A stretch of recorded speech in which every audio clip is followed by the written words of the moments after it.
This is a recording of the Organization for Economic Cooperation and Development, OECD's Survey of Adult Skills 2023 titled, "Do Adults Have the Skills They Need to Thrive in a Changing World?" Executive Summary. The 2023 Survey of Adult Skills provides unique information on adults' proficiency in literacy, numeracy, and adaptive problem solving.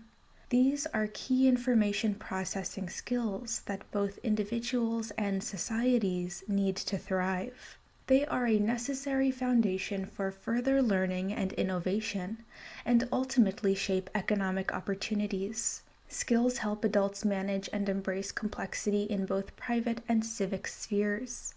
Skilled adults can better navigate the modern information landscape, thereby contributing to more informed collective decision-making and policy choices. 31 countries and economies, mostly OECD members, participated in the 2023 Survey of Adult Skills. As 27 of them also participated in previous rounds, the data provide insights into how proficiency in literacy and numeracy has evolved over the past decade. Adult skills mostly declined or stagnated in the past decade. Over the past decade, average literacy proficiency has remained stable or declined in most participating countries and economies, with only Finland 15 points and Denmark 9 points exhibiting significant improvements. The largest falls, over 20 points, were in Korea, Lithuania, New Zealand, and Poland. Changes in numeracy proficiency have been more favorable. 8 countries have seen average numeracy scores improve, with the largest gains recorded in Finland and Singapore, both 17 points. Average scores remained stable in 12 countries and declined in 7, most significantly in Lithuania and Poland. Finland, Japan, the Netherlands, Norway, and Sweden are the best performing countries in all 3 domains. In 2023, adults in Finland display the highest level of proficiency in both literacy, 296 points, against the average 260 points across OECD countries, and numeracy, 294 points against an OECD average of 263. In adaptive problem solving, Finland and Japan have the highest average scores, 276 points in both countries against an OECD average of 251. 11 countries, Chile, Croatia, France, Hungary, Israel, Italy, Korea, Lithuania, Poland, Portugal, and Spain consistently perform below the OECD average in all skills domains. On average, across participating OECD countries, nearly 1/5 of adults are considered low performers, scoring at or below level 1 in all 3 domains. This share ranges from 7% in Japan to 44% in Chile. Some 14 countries recorded an increase in the share of low-performing adults in literacy, and no country saw a reduction. The share of low performers in numeracy increased in 9 countries and decreased only in Canada, Finland, and Singapore. Declines in average proficiency are largely due to falls among the lowest performing adults. In most countries and economies, the literacy proficiency of the lowest performing 10% of the population has declined, with many experiencing similar declines in numeracy. The evolution of proficiency of the top-performing 10% of the population has evolved more favorably, leading to widening skills inequalities within countries. In 2023, Singapore and the United States displayed the largest skills inequalities in literacy and numeracy. Some groups are at risk of being left behind as skill gaps widen. In literacy, foreign-born adults scored 44 points below native-born adults on average. About half of this difference can be explained by factors such as immigrants having lower level of educational attainment and lacking proficiency in the language of the assessment. The largest gap between native and foreign-borns was recorded in Finland, 105 points, where foreign-born adults make up only 10% of the adult population. Gaps are also large in countries with a larger immigrant population, like Germany, Denmark, and the Netherlands, around 70 points. Gaps are much smaller in Ireland, 10 points, Chile, 19 points, and New Zealand, 20 points. Over the past decade, literacy proficiency among foreign-born adults has improved only in Denmark, Finland, and Sweden, and has declined in 11 countries. As native-born adults have recorded more positive trends, the proficiency gap between foreign-born and native-born adults has widened in 8 countries, with the largest increase recorded in Germany, 28 points. In a few countries, immigration explains a small part of the changes in proficiency of the overall population. In Austria, Germany, New Zealand, Norway, and Sweden, average proficiency would have been around 5 points higher if the number of immigrants and their relative proficiency with respect to natives had not changed over the past decade. This effect is, however, too small to fully account for the decline in literacy observed in Austria and New Zealand. Despite widespread educational expansion, average skill levels have not increased accordingly. Over the past decade, average literacy skills of tertiary educated adults have increased only in Finland and have decreased in many countries. Large declines of more than 20 points were recorded among tertiary educated adults in Korea, Lithuania, and the Slovak Republic. Declines in proficiency have been even larger and more widespread among low-educated adults, often leading to widening gaps by level of education. The literacy proficiency of young adults aged 16 to 24 has increased only in Norway, Finland, and England, United Kingdom, over the past decade, and has declined in 8 countries, with large falls above 20 points in New Zealand, Lithuania, Poland, and the Slovak Republic. As literacy proficiency has declined more strongly among men than women, gender gaps have narrowed in many countries, and women now display higher literacy skills than men on average. On the other hand, men continue to outperform women in numeracy by 10 points, as well as in adaptive problem solving by only 2 points. Family and socioeconomic background strongly affect skills proficiency, hindering social and economic mobility. The average difference in skills proficiency between adults with low and high educated parents amounted to 50 points in literacy, 49 points in numeracy, and 42 points in adaptive problem solving. These differences are particularly pronounced in Germany. Since the previous assessment, the literacy skills gap between adults with low and highly educated parents has widened in half of the countries. Skills matter for economic and social outcomes. Skills are key drivers of employability and wages over and above formal education. A 1 standard deviation increase in numeracy, 58 points on the numeracy scale, is associated with a 1 percentage point greater likelihood of employment and 9% higher wages.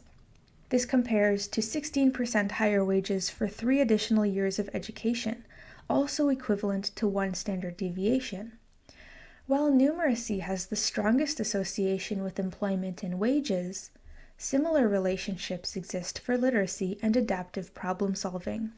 The link between employment and skills is weaker than it was in the first cycle of the Survey of Adult Skills. Tighter labor markets during this round of data collection may partly explain this change.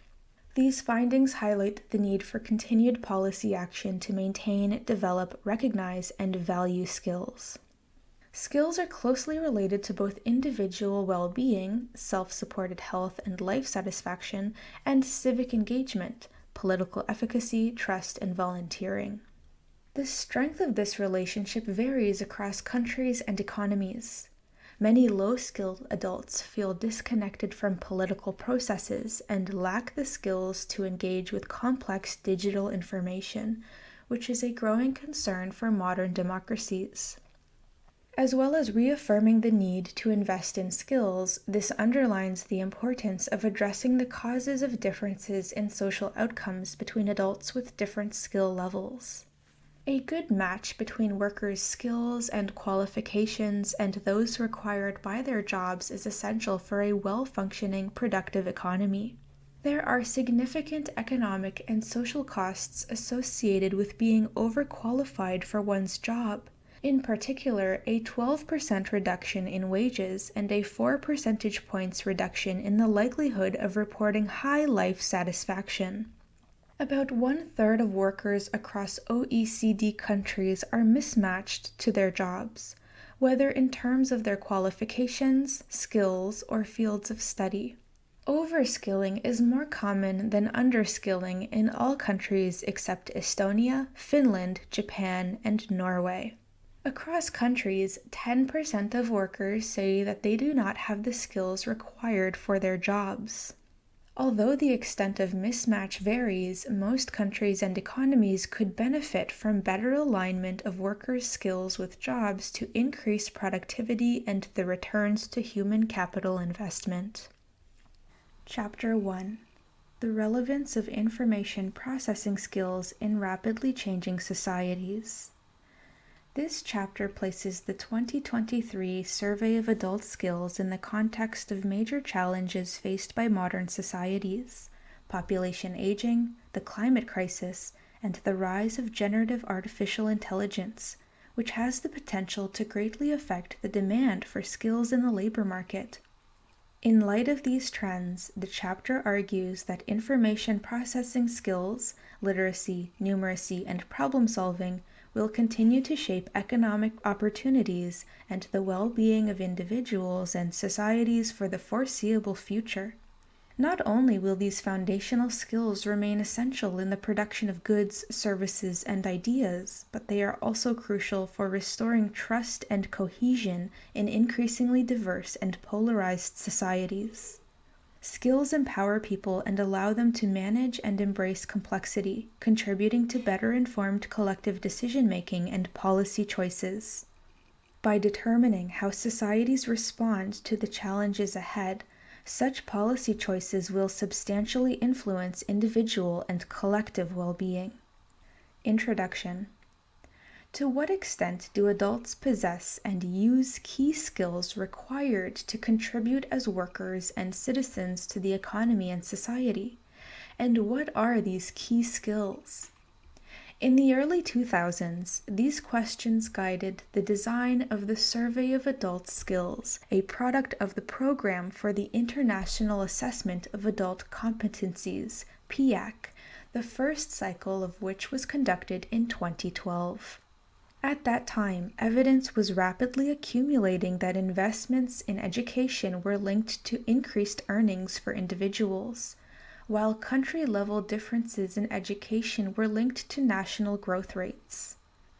A number of studies attributed the higher growth rates of some countries to a more skilled workforce. The most rapidly growing countries had, on average, greater levels of educational attainment and a better quality of school education, according to children's results in international tests of mathematics and science. At the same time, adults who struggled to understand written texts and extract relevant information from them to achieve their goals came to be seen as particularly exposed to a number of risks, including unemployment. A report by the OECD had already noted in 1992 that low literacy levels among adults were a serious threat to economic performance and social cohesion. As the Survey of Adult Skills was rolled out, it was clear that machines had begun to take over repetitive tasks, gradually replacing workers in many sectors of the economy. The employment prospects for adults with strong cognitive and interpersonal skills appeared much brighter. Many of the tasks that they could perform were not at risk of automation. The survey placed a strong emphasis on the direct assessment of literacy and numeracy, which were seen as essential foundations for acquiring further knowledge and skills, in a world where much learning took place through reading and processing written information. It also assessed problem solving in technology-rich environments to specifically capture the ability to process information in digital environments. Yet today's societies and economies differ in many respects from those of the early 2000s, and even more substantive changes lie ahead. Many new technologies and tools are being invented and adopted. Population aging is intensifying. The imperative to reduce net carbon emissions is becoming increasingly urgent, and a rapidly spreading pandemic, COVID-19, brought significant disruption to economies, education systems, and the ways people interact with each other across the world. In light of these recent changes, how relevant are information processing skills for individuals and societies? How can policymakers use information on the level and distribution of skills in their country to prepare for the changes ahead? This chapter describes the social and economic context in which the 2023 Survey of Adult Skills was conducted, highlighting similarities and differences with the period when the first cycle of the survey was conceived and implemented. It identifies questions about the future of work and the vulnerability of democratic processes to disinformation campaigns as major contemporary policy concerns, and suggests ways in which the results of the survey can inform related discussions and help policymakers identify effective responses. Against this background, the chapter then describes in some detail the information processing skills assessed in the survey, literacy, numeracy, and adaptive problem solving. It presents example items used in the assessment and provides readers with information about how to correctly interpret the results of the assessment. The chapter concludes with an overview of what the participating countries and economies can learn from the indicators presented in this and in future reports from the Survey of Adult Skills.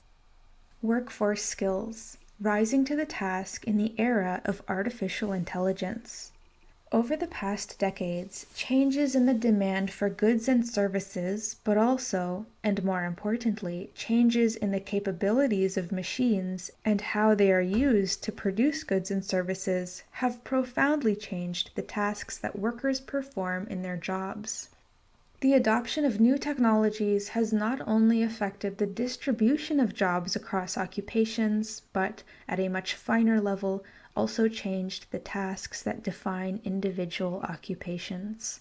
Machines have replaced workers in the performance of some tasks, even as workers have developed new skills to work alongside machines in entirely new tasks.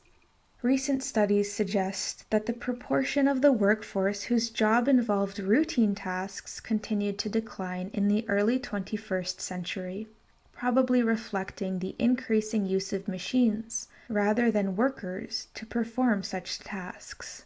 Meanwhile, non-routine tasks have increased in importance, particularly those related to interactions with clients, customers, service users, or coworkers.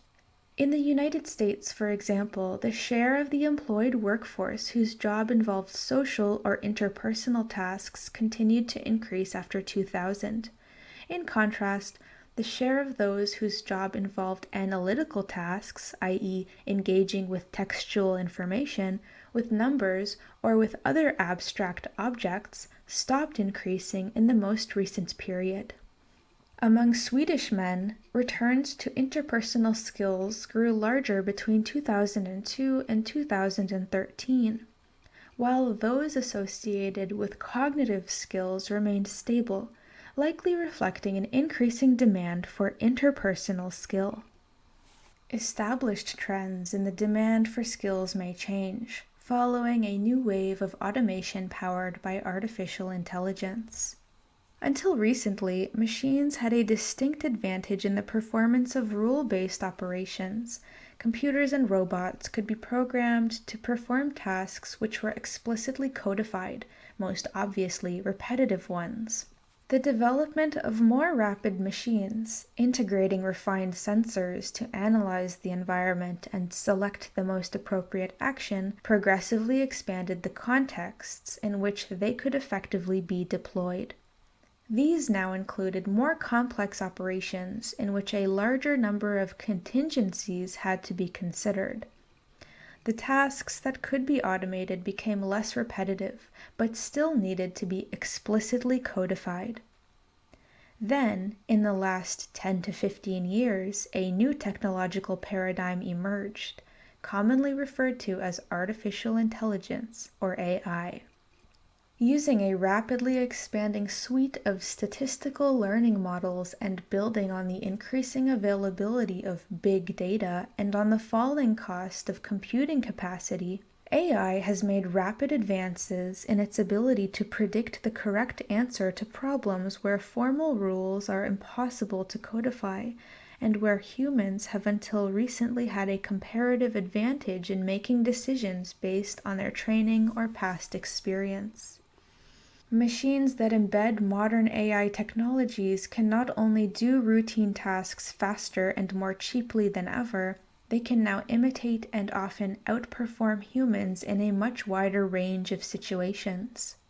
In 2022, experts judged that AI could already answer around 80% of the literacy questions administered in the survey of adults, significantly more than the majority of adults who took the assessment in that year.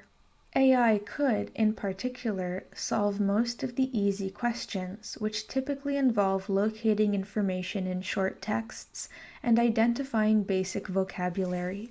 The remaining tasks are nearly within reach. Large language models, or LLMs, are expected to be able to solve all the tasks in the Survey of Adult Skills assessment within a few years. Given a sufficiently wide corpus of data from which to infer patterns of appropriate responses, machines no longer need human programmers to distill explicit rules. They can learn the rules that guide their behavior from the data themselves.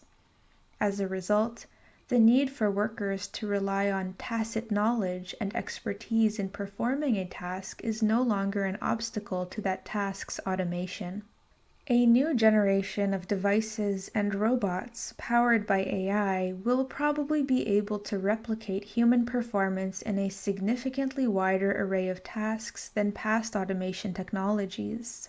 New types of tasks that can be automated include both cognitive tasks, such as classifying data, summarizing texts, detecting deviations, planning and advising, and physical tasks, including some requiring fine psychomotor abilities and hand-eye coordination, driven by progress in computer vision technology. Automation need not necessarily lead to a reduction in overall employment opportunities. The automation of routine tasks did not reduce labor demand overall. The impact of workers is uncertain because of the productivity gains that motivate a firm's decision to automate some tasks. Automation allows the same goods and services to be produced at lower costs. As these gains translate into lower prices, the demand for these goods and services can be expected to increase, and, if this increase is sufficiently large, may result in more workers than before being required to perform the remaining complementary tasks involved in their production. When projecting the effect of automation on the demand for skills, there are two mechanisms that must be considered: complementarity with non-automated tasks, and the emergence of entirely new jobs. Complementarity with a new technology often benefits different occupations and workers from those that were displaced in the first place. But complementarity may also be observed within a given occupation, particularly if jobs involve a complex bundle of tasks. In fact, the complementarity is more likely to operate at the level of tasks rather than at the level of jobs. Workers who perform tasks that are complementary with the new technology will be made more productive by the new technology and may experience substantial changes in the tasks they perform and the skills they need to bring to the task.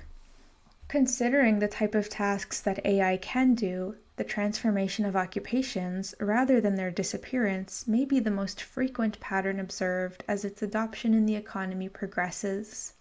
There is little doubt about the potential of AI to automate many tasks, but there is also considerable uncertainty about the strength of the complementarity effects that result from automation, and about the skills that workers will need to have or acquire in order to benefit.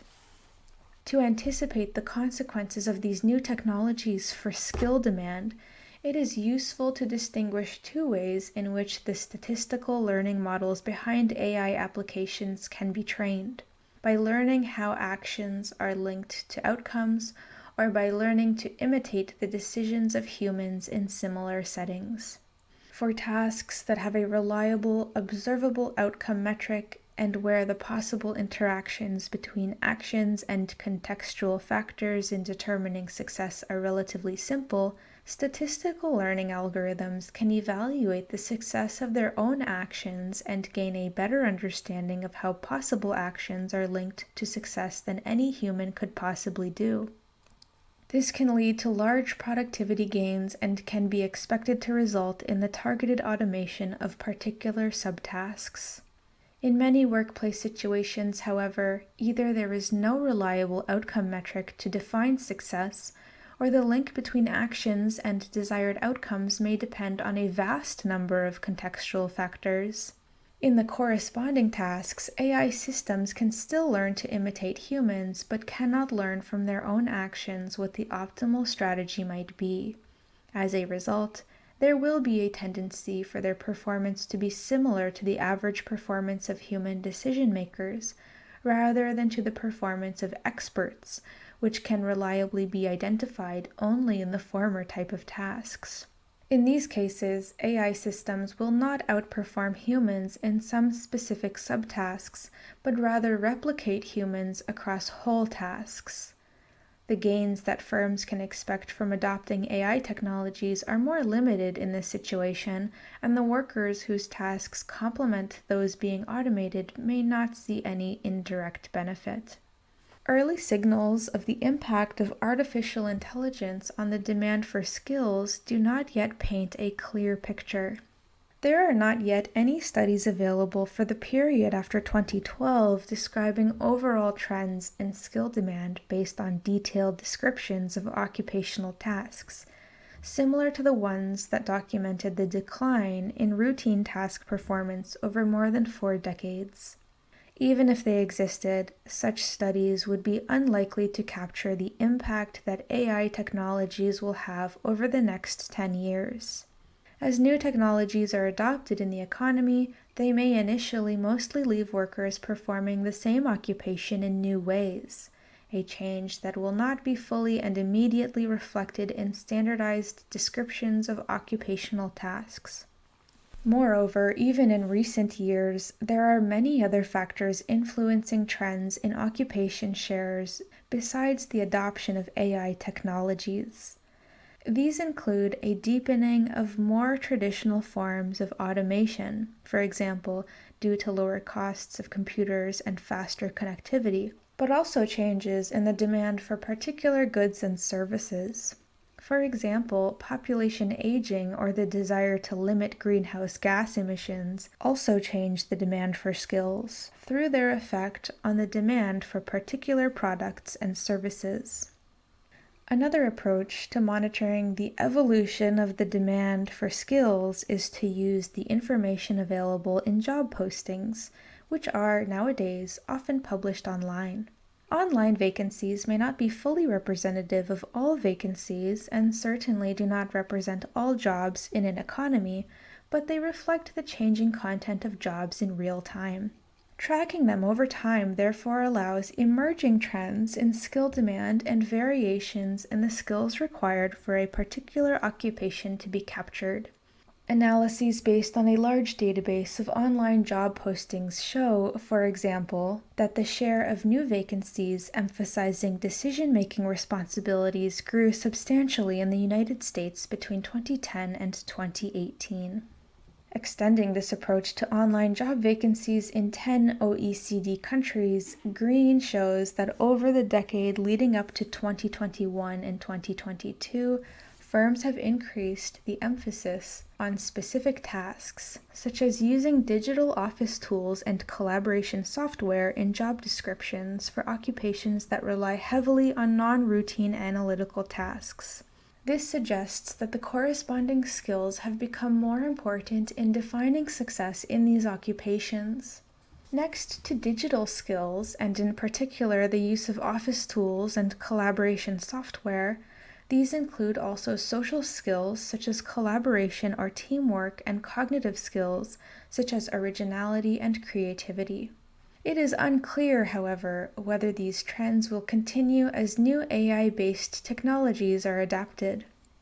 Green also finds that the establishments that are most likely to have already adopted AI technologies over this time period did not reduce hiring overall. However, they did reduce, at the margin, their demand for some types of workers and their skills, relative to their competitors within the same industry.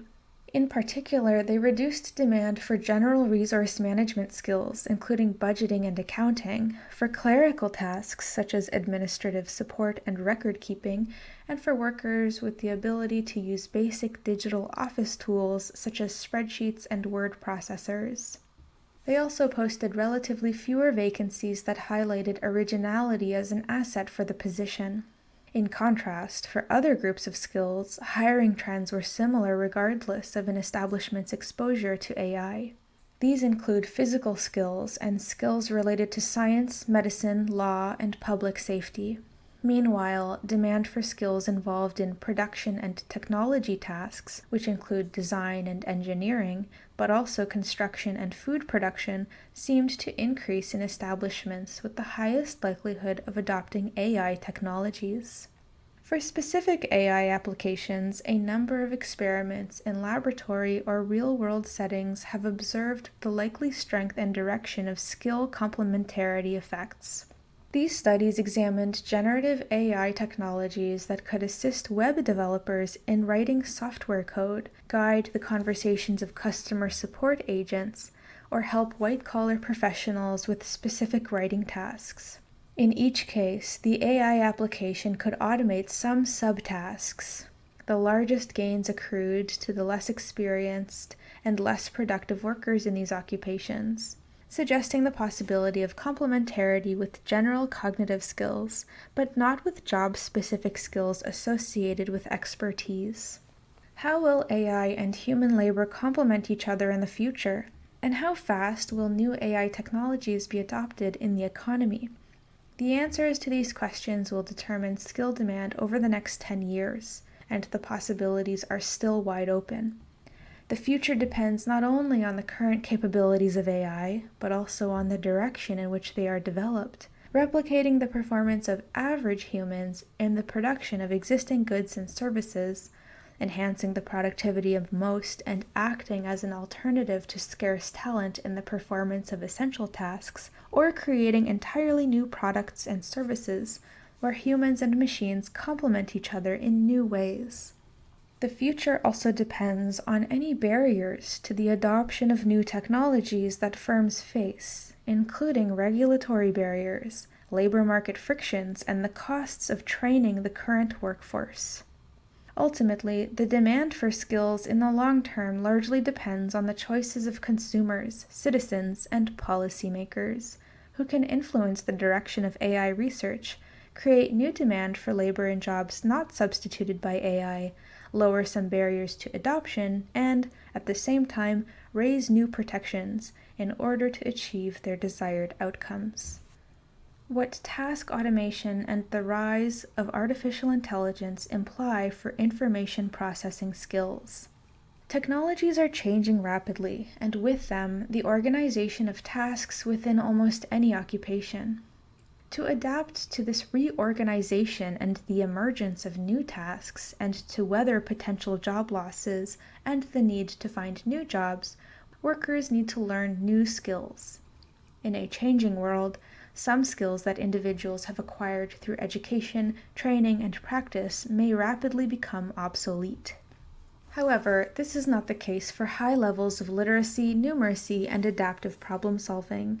Indeed, these general information processing skills underpin individuals' ability to adapt and to weather change and uncertainty.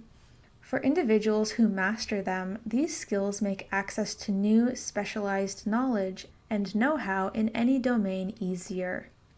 For younger and older adults alike, they form the foundation for acquiring new skills through formal and informal learning processes. Hanyushek et al., for example, used data from the first cycle of the Survey of Adult Skills and found that labor market returns to literacy and numeracy are higher in countries that have grown rapidly, supporting the hypothesis that such skills facilitate adaptation to change. Such foundational skills are the focus of the Survey of Adult Skills assessments. The tasks used by the survey to measure them, however, are now well within the reach of modern AI.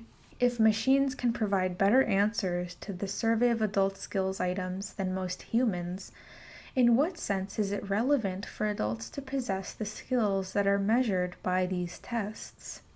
This critique rests in part on fallacious logic.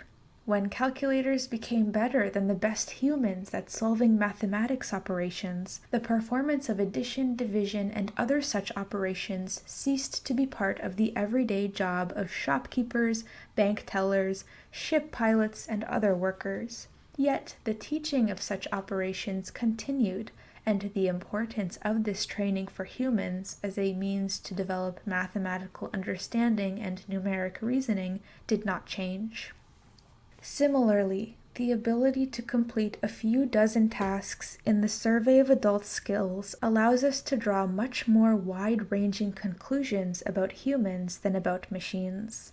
The limited number of tasks included in the survey reflect typical progressions in proficiency observed in humans, but this underlying proficiency is an unobservable trait that helps humans in performing a much broader, potentially infinite, set of tasks. Correlations between this underlying proficiency and observable behavior outside the test situation are expected to have solid roots in human psychology and neurobiology, allowing for reasonably robust predictions of what adults at a certain level of proficiency, as assessed by the Survey of Adult Skills, would be able to achieve in a wide range of situations and tasks. In contrast, when a machine is able to solve a task in the Survey of Adult Skills because it has learned to imitate the actions of the most effective humans in similar situations, it is much harder to make inferences about what that machine can do beyond the specific task. While machines may, in the future, continue to expand their capabilities, the capacity of current AI systems to learn from their actions remains highly context-specific and depends on the availability of a corpus of relevant and reliable training data. In many contexts, the use of AI could make some tasks easier for workers who may no longer be required to perform all of it. Rather than having to produce a translation or write code, they can instead focus on slightly simpler subtasks, verifying the translation, debugging the code, or explaining a new software feature to a client. Current experimental evidence suggests that AI can often replace tacit, job-specific knowledge that is usually only acquired with experience, if at all. This is most likely to happen in contexts where AI can be trained to capture and reproduce the behavior of the most productive workers. In these contexts, AI technologies could empower a larger share of workers, those with at least minimal skills for the task, to compete with niche experts. This could undeniably lead to a form of de-skilling, but workers will still need general information processing skills to understand, interpret, and take advantage of the support given by AI. While AI is therefore unlikely to make information processing skills useless, it could potentially change the relevance of some aspects or subdimensions of literacy and numeracy by changing the types of tasks adults are most likely to engage with in the future. When using literacy skills, for example, There may be less emphasis on extracting information and more on constructing knowledge, including navigating ambiguity and distinguishing fact from opinion. The relevance of such aspects is already quite evident in the ocean of online information that adults have to navigate to access news and information, and which replace traditional media outlets. Valid and reliable measures of literacy and numeracy skills are also indicative of other harder-to-measure traits or continued value. Adults reach high levels of literacy and numeracy only as a result of long, difficult learning processes. This means that those with a strong command of these skills are likely to also have the attitudes or emotional skills that will assist them in learning new skills in the future, including the interpersonal, physical, and manual capacities that may be hardest to automate successfully. The background questionnaire of the 2023 Survey of Adult Skills can be used to validate some of these claims, which measures of adults' readiness to learn and participation in formal and informal learning activities, and an assessment of social and emotional skills. Finally, even if AI threatens to displace workers in cognitive-intensive occupations such as financial analysts, translators, and interpreters, these workers will not necessarily be the ones who suffer the most significant consequences from a new wave of automation. An initial substitution of workers with machines may have a ripple effect, with these workers then displacing other workers. In the worst-case scenario, in which machines perform a larger share of the tasks where individuals with high literacy and numeracy skills currently have a comparative advantage without creating new opportunities for them to use their advanced skills in the workplace, then these individuals will compete with less skilled workers for the remaining jobs. Ultimately, for individuals and countries, investment in literacy and numeracy skills may pay off in one of two ways. In the most likely scenario, these individuals and economies will be the ones to benefit from new employment opportunities that result from innovative uses of AI. In the worst-case scenario, in which few new opportunities emerge, it is the individuals and countries with low literacy and numeracy skills who are likely to suffer the most. Unless they can count on an entirely different set of skills, for example fine motor skills, to shield them from competition, they risk losing their comparative advantage over individuals with greater cognitive skills. Making democracy work in increasingly diverse and interconnected societies. Public policies can shape the future of societies. Technological disruptions, the climate crisis, population aging, and migration have the potential to reshuffle the distribution of income, wealth, and power in societies, and to influence economic growth and collective well-being. The degree and the direction of such changes, however, are not predetermined. Public policies and collective action can harness the forces behind these trends to reach desirable outcomes. The way policies are designed to respond to the complex questions and challenges raised will significantly influence individual and collective well-being in the long run. Public policies can influence how the gains resulting from the use of AI are shared, and how the resulting income contributes to funding public expenditure, for example, by regulating the access and use of personal data and intellectual works to train AI applications. Public policies, combined with consumer choices and social dialogue, can rein in undesirable uses of AI technologies, such as scam industries, arms races in IT security, or the creation of media that exploit psychological addiction mechanisms. They can also drive the direction of future AI research and facilitate the adoption of new technologies which best complement human capacities or overcome scarcity issues. Public policies can also accelerate the green transition, or slow it down, through regulations, subsidies, taxes, and direct investment. Perhaps more importantly, policy levers can maximize the efficiency of investment in the green transition to obtain the greatest possible reduction in emissions at the lowest possible economic and social cost. Public policies can also create training and insurance policies to help workers at risk of losing their jobs, for example, due to the introduction of regulations aimed at reducing emissions, in the transition to new occupations, and encourage firms to invest in the training of all workers and improved working conditions to keep older workers in the workforce for longer. Public policies can also respond to aging societies by reforming pension systems and promoting measures that boost birth rates. In democratic societies, the responses to these challenges will depend on citizens' preferences, in particular those expressed in elections and through collective action. The context in which policy preferences are formed and collective decisions taken has significantly changed over the past decade, due in particular to the rise of digital media and the increasing socioeconomic and cultural diversity of modern societies. The Internet has changed how people access news and information. In the decade that separated the two cycles of the Survey of Adult Skills, OECD countries have achieved near universal access to the Internet. On average, the share of adults using the Internet increased from 76% in 2012 to 93% in 2023, with 87% of adults reporting using it daily, up from 61% in 2012. In 2022, 73% of adults reported accessing the Internet from a mobile device, and 71% used it to read or download newspapers or news magazines.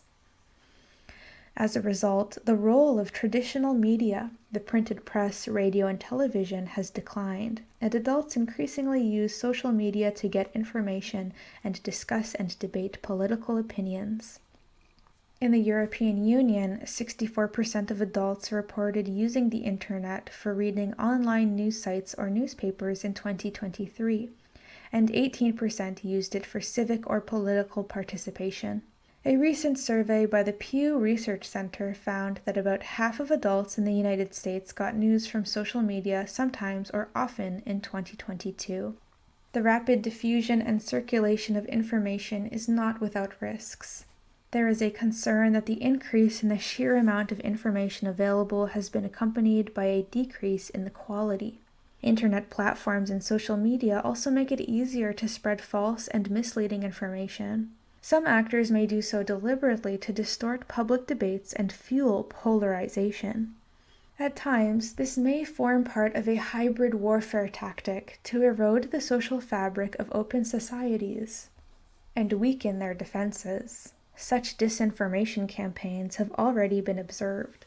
They cast doubt on factual evidence and aggravate existing societal divisions, making it difficult to build the societal consensus essential to address complex policy challenges. A survey conducted by the Lloyd's Register Foundation in 2019 found that 56% of adults in OECD countries were concerned about receiving false information online. Disinformation is not a new phenomenon, but modern digital communication technologies have fundamentally changed its reach and impact. Today, anyone with an internet connection can produce and distribute content, without any responsibility to adhere to the journalistic or academic and scientific ethics and standards, which have been developed over the years to support information integrity. Generative AI tools may further amplify and strengthen the production of false and misleading content. The ease with which false and misleading information spreads can have very practical negative consequences. For example, misinformation may already be hindering action to improve the environment and fight climate change. And fake news can increase political polarization, making political action more difficult. People appear to be overconfident in their ability to distinguish false news from true information. On the other hand, this same accessibility provides unprecedented access to knowledge and can foster citizen engagement and innovative news reporting. In a survey conducted by the Pew Research Center in 19 countries, Australia, Canada, Israel, Japan, Korea, Malaysia, Singapore, the United States, and 11 large European countries, including France, Germany, Italy, and the United Kingdom, the majority of respondents tend to see social media as a positive thing for democracy. Literacy and numeracy skills are key to navigating the new digital information landscape. For democracies to function effectively, individuals must be able to actively seek out relevant information and to assess its quality. Without these skills, adults will not be able to form well-grounded opinions on the complex issues and challenges that policies are attempting to address. Together with other important foundations, knowledge, and skills thus contribute to the successful operation of a democratic society. Literacy and numeracy skills in particular determine how individuals access and process information about available options and their associated prospects, thereby influencing the decisions people ultimately make. These skills influence which media or content adults choose to access, and the extent to which they are able to understand and act upon the information they receive. Navigating this new world of online information requires the ability to understand and evaluate information in a written text. These are core cognitive processes that support proficiency in literacy, defined as the ability to access, understand, evaluate, and reflect on written texts. The role of literacy and numeracy skills in helping individuals orient themselves and reach their goals in the information landscape is a clear example of how the social benefits of skills go well beyond the private benefits. Greater skills do not just benefit the individuals who hold them. When it comes to how the public opinion is formed and how this can influence electoral outcomes and policy decisions, having large shares of the population lacking the basic skills to effectively participate in complex social and democratic processes can have very important negative implications for the entire society, including for individuals with high levels of skills. Items for the literacy assessment in the 2023 Survey of Adult Skills have purposefully been updated to better reflect the kinds of reading tasks that adults are likely to encounter in modern digital information environments. Similarly, the numeracy framework emphasizes the importance of using and reasoning critically with mathematical content, a crucial skill in a world where data and scientific evidence are often presented in partial ways in order to make deceptive arguments in support of a particular opinion or position. The specific mental processes that underpin literacy and numeracy need to be complemented by more general metacognitive skills. These are the ability to calibrate one's comprehension of the problem, evaluate potential solutions, and monitor progress towards the goals. They are a core element of the assessment of adaptive problem solving. Indeed, effectively operating in complex information landscapes requires having knowledge about how information is generated and the limitations inherent to different information generation processes, and also being aware of one's own and other people's cognitive limitations. Higher order skills and attitudes are becoming increasingly important in complex and diverse societies. Critical thinking helps citizens to identify and counter falsehoods, steer clear of disinformation campaigns, and diffuse misleading narrations. Critical thinking involves assessing the strength and appropriateness of a statement, theory, or idea through a questioning and perspective-taking process, or, to put it differently, engaging in reasonable reflective thinking focused on deciding what to believe or do. Although critical thinking clearly has a strong cognitive base, it also relies on non-cognitive attitudes or dispositions. The literature has stressed, for instance, the role of self-regulation, of an open, fair, and reasonable mindset, of commitment to self-improvement, truth-seeking, and curiosity, and the avoidance of cultural or trait-induced bias and dichotomous thinking. More generally, there are several indications that attitudes and dispositions, or social and emotional skills, have increased their relevance in recent years. Economic returns to social and emotional skills have grown faster than returns to cognitive skills in recent years, and this trend may well continue in the future as generative AI increases its ability to perform non-routine cognitive tasks. But the importance of attitudes and social and emotional skills is likely to be even greater for society at large, as they are key for restoring or building the interpersonal and institutional trust and cooperation that are essential to the functioning of liberal democracies. Modern societies are becoming increasingly diverse, bringing together people with very different experiences and backgrounds. The entry of new migrants intending to settle permanently in OECD countries reached a record high of 6.1 million in 2022, and the share of foreign-born residents across OECD countries increased from 8.9% in 2012 to 10.6% in 2022, with greater increases observed in countries already hosting a relatively large share of immigrants. This suggests that diversity will increase further in the years to come. The speed at which information travels across borders, potentially reaching every individual around the globe thanks to the internet, also makes it more likely that citizens will be exposed to a wider variety of opinions and points of view. At the same time, and perhaps in reaction, many are finding refuge in homogeneous virtual communities, which in turn increase the polarization of opinions and the refusal to consider other points of view.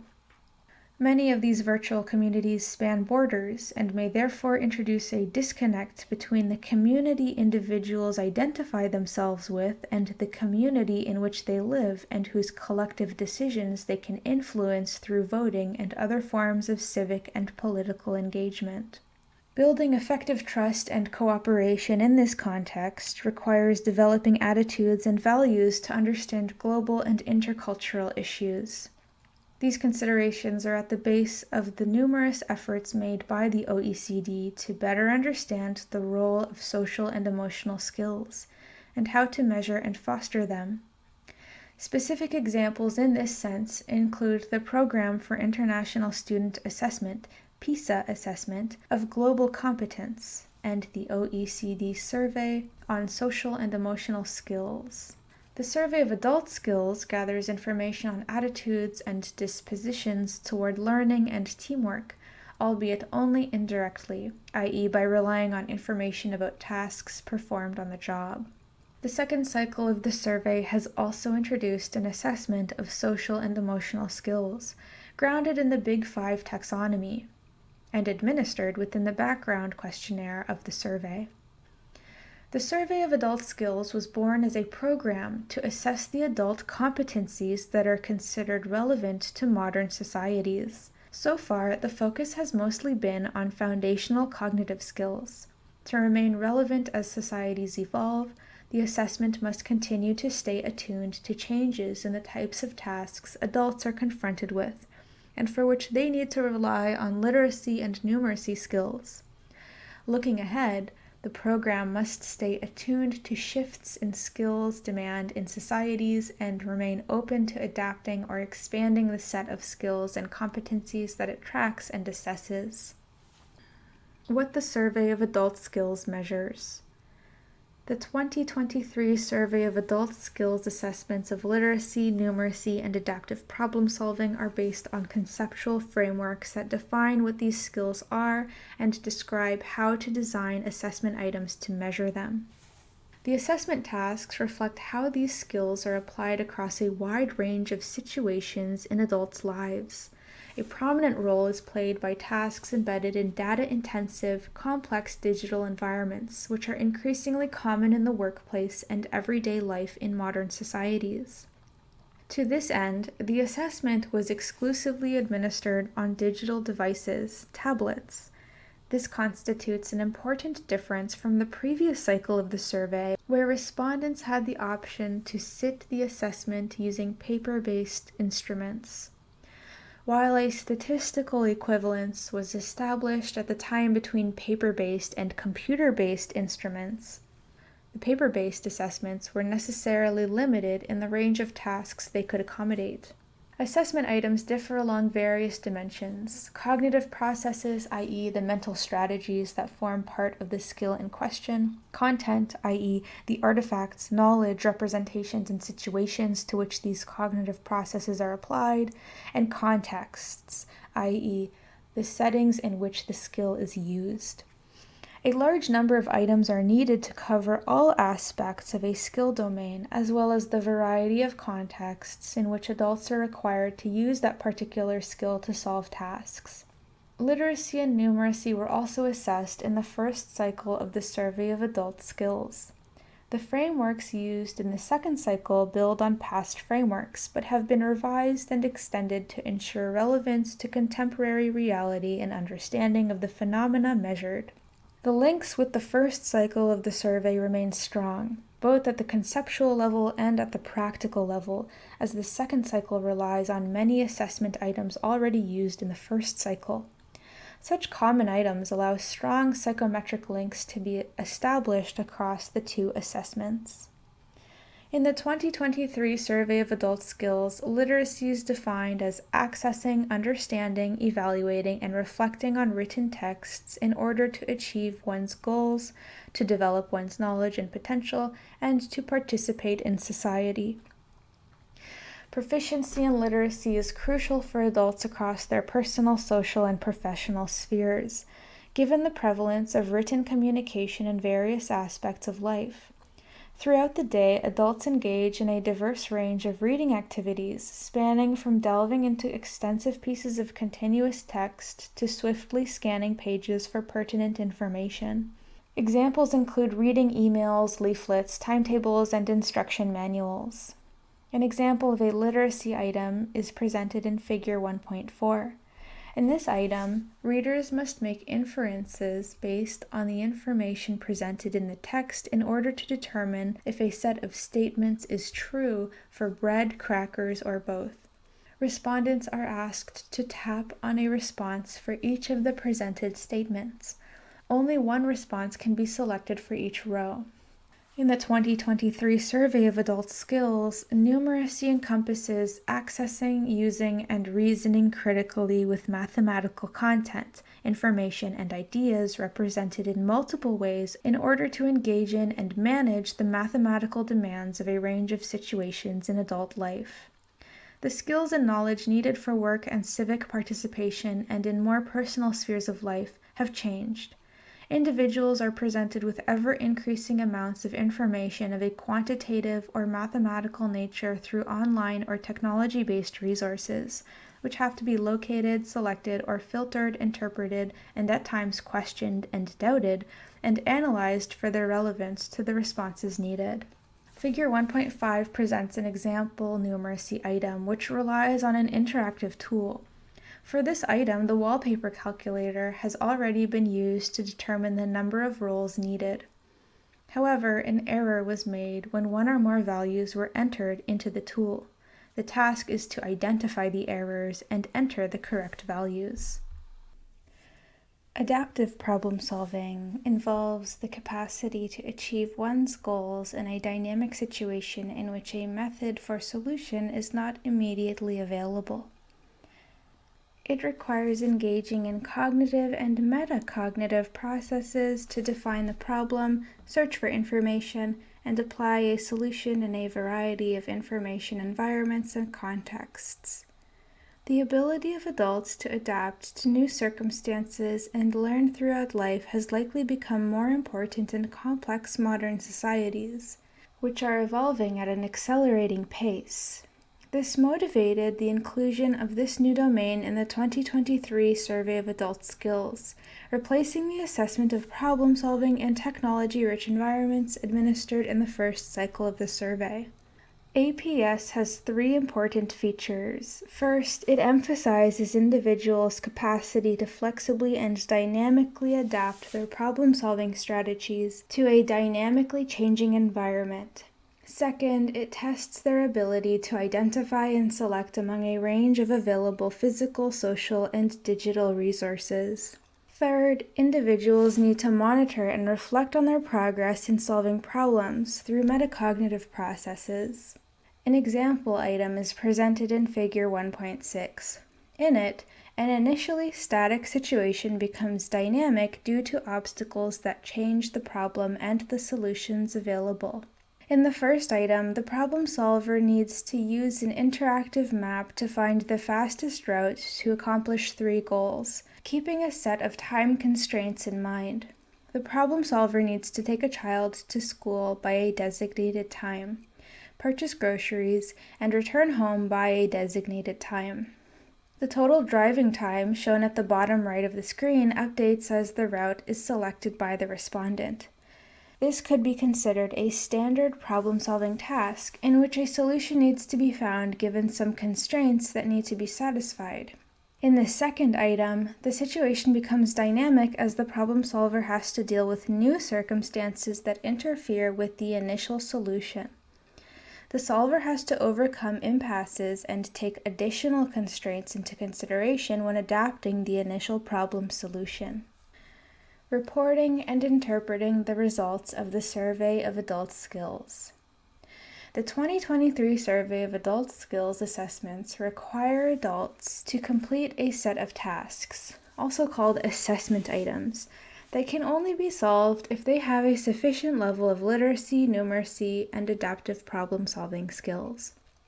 Their performance in these assessments is used to estimate their proficiency in each of these skill domains. These estimates are reported on 3 distinct 500-point scales. The same scales are used to classify assessment items according to their difficulty. At each point on the scale, an individual with a given level of proficiency has a 67% chance of successfully completing tasks located at that same level. Adults with a given level of proficiency will have a lower probability of being able to successfully complete more difficult tasks, those with higher values on the scale. They will similarly have a higher probability of successfully completing easier tasks. The relationship between adults' proficiency and task difficulty is illustrated in Figure 1.7. For example, adult C with low proficiency is unlikely to complete items 2 to 6, and is also less likely to complete item 1. Adult A with high proficiency is likely to successfully complete items 1 to 5, and probably also item 6. It is important to note that literacy, numeracy, and adaptive problem solving are separate skills measured on distinct scales. This means that direct comparisons of literacy and numeracy scores, for example, are not meaningful. In other words, the fact that individuals or a group have a higher score in literacy than in numeracy does not allow to conclude that their literacy skills are higher than their numeracy skills. Any comparison of performance across different domains must necessarily be of a relative nature. For example, it can be said that individuals or a group are relatively better at literacy than numeracy if their rank in the ordered literacy distribution is higher than their rank in the numeracy distribution. Finally, it is worth noting and stressing that proficiency is necessarily linked to a specific language, the one used in the assessment items. The language of the assessment is, in most cases, the official language of the country or economy. However, participating countries were allowed to choose the assessment language, and some countries decided to administer the assessment in multiple languages. The importance of this link between skills and language proficiency is particularly salient when looking at adults who lack sufficient mastery of the assessment language to take the assessment.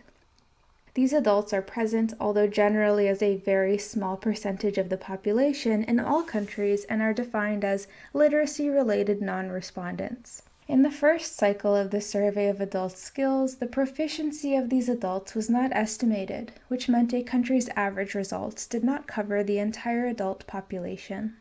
In order to collect more information on such adults, so as to allow their likely proficiency in the assessment language to be estimated, The 2023 Survey of Adult Skills introduced a new survey instrument, the Doorstep Interview, Box 1.1.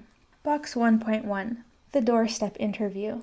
The Survey of Adult Skills assesses adults' proficiency in literacy, numeracy, and adaptive problem-solving in a particular language, most often the official languages spoken in the participating countries and economies. The proficiency of adults in the assessment language, while conceptually different from their abstract literacy or numeracy proficiency, determines their performance in the assessment, or even their ability to participate in the survey at all. Language barriers can lead to literacy-related non-responses. To minimize such non-responses, the 2023 Survey of Adult Skills introduced a doorstep interview as a short alternative to the comprehensive background questionnaire. The doorstep interview is a short, self-administered questionnaire offered in all the languages of the countries and economies taking part in the survey, as well as in the languages spoken by the most common linguistic minorities in the country. The doorstep interview collects key personal background information on gender, age, years of schooling, employment status, country of origin, and duration of residence in the survey country. The doorstep interview was administered whenever the interview was not able to communicate well enough with the respondent because of language difficulties, and no translator or interpreter was available to help the respondent answer the full background questionnaire. This information is used to estimate the proficiency of doorstep respondents via a statistical model that relies on the relationship between background characteristics and proficiency for the adults that took the actual assessment. Some ad hoc assumptions on the likely proficiency of doorstep respondents have been made, to take into account the fact that such respondents have very limited proficiency in the assessment language, and therefore their proficiency in literacy, numeracy, and adaptive problem-solving cannot be very high. It is very possible that such respondents would be able to show higher levels of proficiency if they were assessed in a different language. By minimizing the share of literacy-related non-respondents, the introduction of the doorstep interview provides a more accurate picture of the distribution of skills in the overall adult population. However, the inclusion of these respondents means the sample is not comparable with previous adult skills surveys, in which the proficiency of those respondents was not estimated. For this reason, doorstep interview cases are excluded when analyzing how skills proficiency has evolved since the previous cycle of the survey. This applies, for example, to all analyses presented in Chapter 3.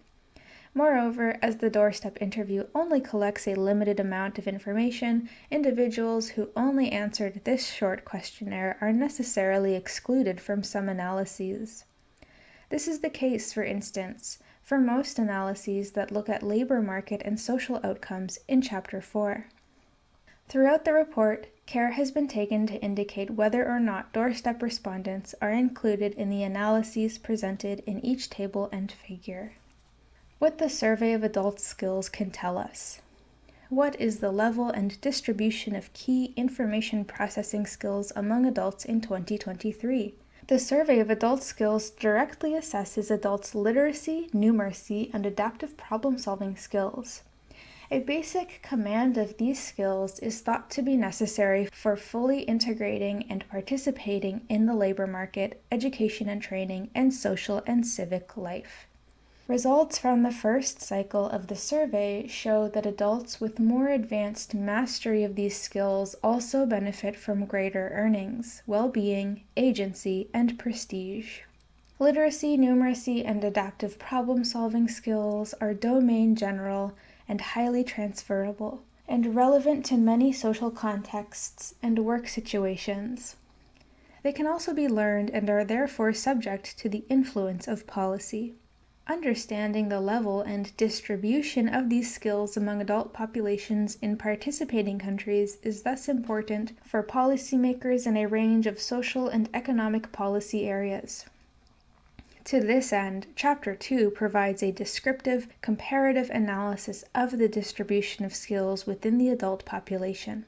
Chapter 2 also addresses the question of who has low, medium, or high proficiency in literacy, numeracy, and adaptive problem-solving in 2023. Have countries been able to maintain and further develop these skills among their adult population or workforce during the last decade? The vast majority of countries and economies that participated in the 2023 Survey of Adult Skills also took part in its first cycle, and some of them also participated in previous international assessments of adult skills. The evolution of the information processing skills of their adult populations can therefore be tracked over time, although some caution is always advised in these analyses because of changes in the design, implementation, and methods of the surveys.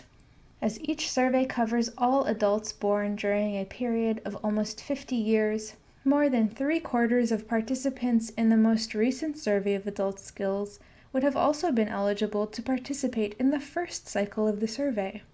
In other words, the populations behind the statistical indicators presented in this report are largely the same populations whose skills were assessed in previous editions. This makes it possible not just to compare the results of different age groups with those of the same age in the previous survey, but for older cohorts, to also compare them with the same cohort at a younger age. Skills are not fixed for life at any age.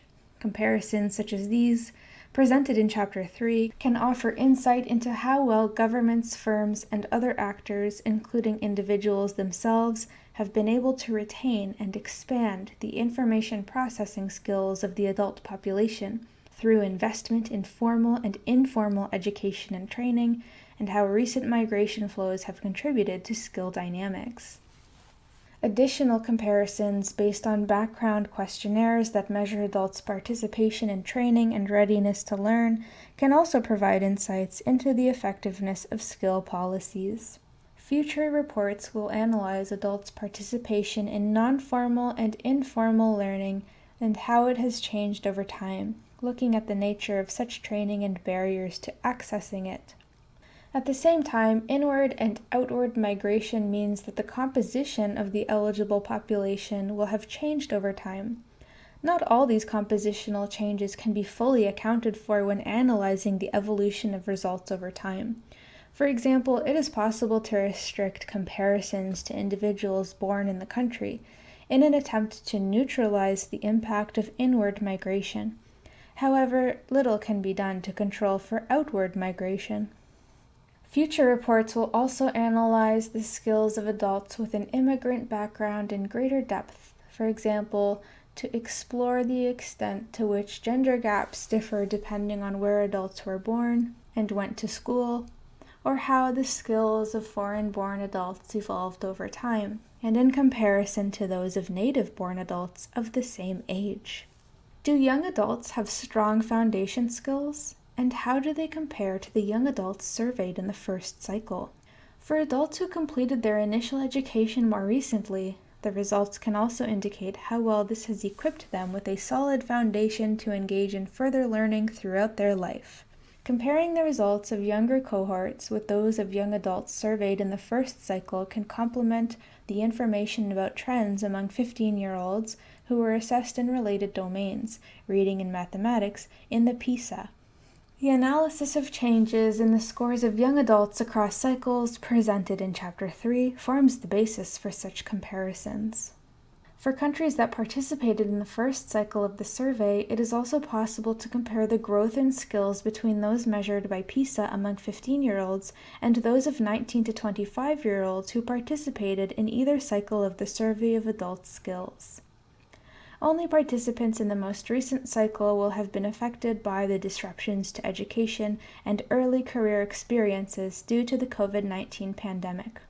With careful comparison, it may therefore also be possible to understand whether countries were able to successfully mitigate lost learning opportunities during the pandemic, or whether the negative shock experienced by young adults in 2020 to 2021 is likely to have long-lasting consequences for their careers. To what extent are the skills of adult men and women used in the economy, and has this changed in response to the adoption of new technologies and other trends? Not all adults participate in the workforce, and some of those who do may not be using their skills to their full extent. based on the belief that skill requirements are rapidly evolving and cannot be adequately conveyed through job titles. The Survey of Adult Skills has continued to expand its indicators on the use of skills in the workplace. Chapter 4 examines how skills relate to labor market participation and wages, and the extent of skills mismatches. Future reports will also analyze how the use of skills have evolved in response to the adoption of new technologies and other trends that have changed the demand for skills over the past decade. In particular, the Survey of Adult Skills allows changes in workers' tasks within and across occupations to be documented, providing a picture of job requirements that could reflect the emerging impact of automation or changes in workplace practices triggered by the COVID-19 pandemic. How do social and emotional skills relate to information processing skills, formal education qualifications, labor market participation, and wages? A number of studies have documented the growing importance of interpersonal skills, such as teamwork and leadership, for labor market successes in the 21st century. Data from the 2023 Survey of Adult Skills will enable analysis of how differences in social and emotional skills relate to information processing skills, economic outcomes, lifelong learning dispositions and behavior, and past educational qualifications. This will be the focus of future reports. Are adults prepared for lifelong learning? In an era of rapid changes in skill requirements and of longer working lives, the need to invest in lifelong learning takes on an added urgency. Workers, employers, and unions need to be aware of this imperative. Data from the Survey of Adult Skills can document inequality in access to and participation in adult learning.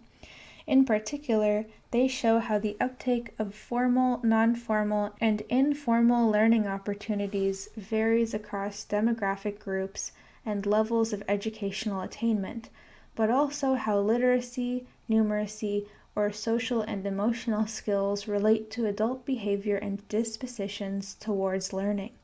This will be the focus of future reports. Do skills relate to the well-being of adults? Through its background questionnaire, the Survey of Adult Skills assesses more than economic well-being and labor market outcomes. It also collects data on social and civic dimensions of well-being and self-assessed health status. These data can be used to explore the nexus between skills, skill development, and well-being, both in cross-sectional comparisons at a single point in time and in cohort-level longitudinal comparisons. These questions are partly covered in Chapter 4 of this report, but will be analyzed in greater depth in future reports.